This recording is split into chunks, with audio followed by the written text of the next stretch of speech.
മുൻപിലുണ്ടെന്നും ചെന്നിത്തല കൂട്ടിച്ചേർത്തു. News desk Kerala vision news. ബിഷപ്പുമാർക്കെതിരായ മന്ത്രി സജി ചെറിയാന്റെ പരാമർശം മുഖ്യമന്ത്രിയുടെ അറിവോടെയെന്ന് പ്രതിപക്ഷ നേതാവ് വി ഡി സതീശൻ. പ്രധാനമന്ത്രിയും മുഖ്യമന്ത്രിയും വിളിക്കുമ്പോൾ ആളുകൾ പോകുന്നത് തെറ്റല്ല, പോയവരെ പരിഹസിക്കുന്നത് ശരിയല്ലെന്നും സതീശൻ കോട്ടയത്ത് പറഞ്ഞു. പ്രധാനമന്ത്രിയും മുഖ്യമന്ത്രിയൊക്കെ വിളിക്കുമ്പോൾ ആളുകൾ പോകും. അവർ അധികാര സ്ഥാനത്തിൽ ഇരിക്കുന്ന ആളുകളാണ്. അവർ വിളിക്കുമ്പോൾ പോകേണ്ടി വരും. അതൊന്നും ഒരു തെറ്റല്ല. അതിൽ പോയവരെ കളിയാക്കുക, പോയവരെ പരിഹസിക്കുക എന്ന് പറയുന്നത് ഒരു ശരിയായ നടപടിയല്ല. അത് വളരെ മോശം പരാമർശം.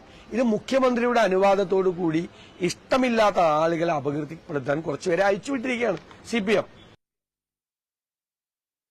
Kannur corporation mayor advocate Jio Mohanan രാജിവെച്ചു. UDF-ലെ ധാരണ പ്രകാരം മേയർ സ്ഥാനം ലീഗിന് കൈമാറാനാണ് രാജി. വിശദാംശങ്ങളുമായി അമൽനാഥ് ചേരുന്നു. അമൽ, മേയർ രാജിവെച്ചിരിക്കുന്നു. ഇത് പ്രത്യേക ധാരണ പ്രകാരമുള്ളൊരു രാജിയാണ്. എന്തൊക്കെയാണ് വിശദാംശങ്ങൾ?